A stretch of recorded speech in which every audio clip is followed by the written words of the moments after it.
ఇక వివరాల్లోకి వెళ్తే స్పష్టమైన ప్రణాళికలతో బహుళార్థ సాధక ప్రాజెక్టు పోలవరం ఫేజ్ 1 నిర్మాణాన్ని గోదావరి పుష్కరాల కంటే ముందుగానే 2027 మార్చి నెల నాటికి పూర్తి చేయాలనే కృతనిశ్చయంతో రాష్ట్ర ముఖ్యమంత్రి నారా చంద్రబాబు నాయుడు పనిచేస్తున్నారని జిల్లా తెలుగుదేశం పార్టీ అధ్యక్షులు ఏలూరు ఎమ్మెల్యే బడేటి చంటి స్పష్టం చేశారు.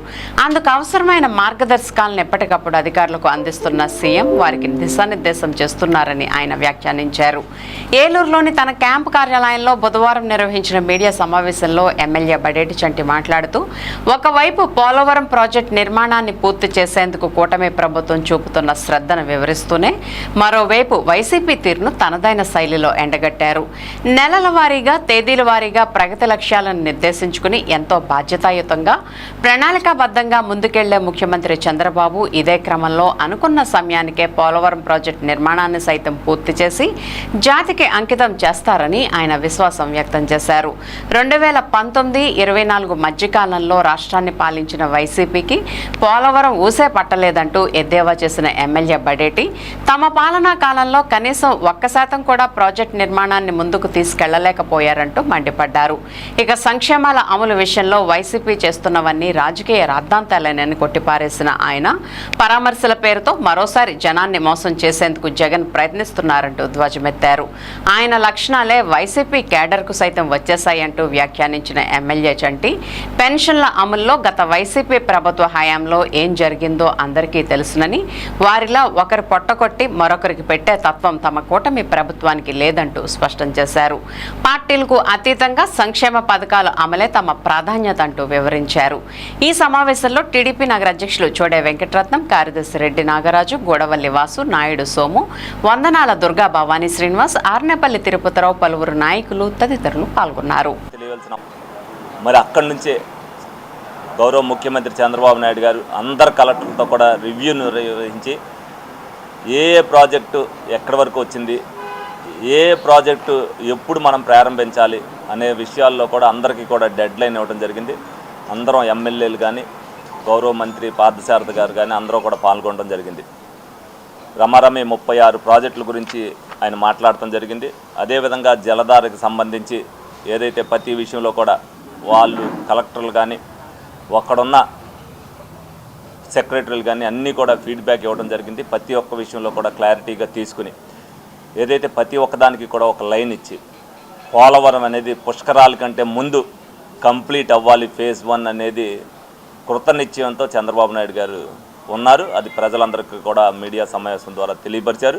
డెఫినెట్గా అది ప్రతి ఒక్కళ్ళకి కూడా వెళ్ళాలన్న ఉద్దేశంతో ప్రతి నియోజకవర్గంలో కూడా మరి మీడియా సమావేశం ఏర్పాటు చేస్తున్నాం.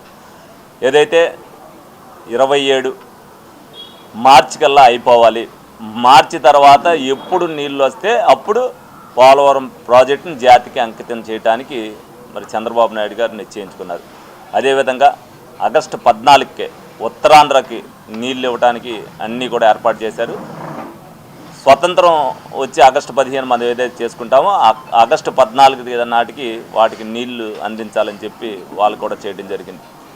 ప్రతి ఒక్క విషయంలో కూడా లోపల సందర్శించినప్పుడు కానీ మరి పోలవరం వరకు ఇప్పుడు వరకు 89% కంప్లీట్ చేసి, అంటే 2 సంవత్సరాల్లోనే రమారమి 17% మరి కూటమి ప్రభుత్వం వచ్చిన తర్వాత కంప్లీట్ చేయడం జరిగింది.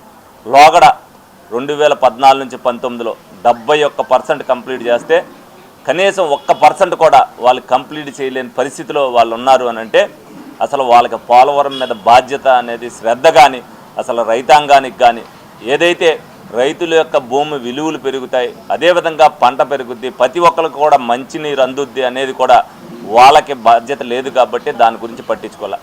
ఈ రోజున పోలవరం వల్ల ఎన్ని ఉపయోగాలు ఉంటాయనేది ఒక రైతుకి నీరే కాదు, డెఫినెట్గా ప్రతి ఒక్కరికి కూడా ఒకదానికి అనుసంధానం చేయటం వల్ల ప్రతి నియోజకవర్గానికి కూడా మంచినీరు గోదావరి జలాలు అందించాలన్నా కూడా పోలవరం నుంచి దేంట్లోకి కలిపితే ఏ విధంగా ఉంటుంది అనేది కూడా ప్రతిదీ కూడా విశ్లేషించి చెప్పడం జరిగింది.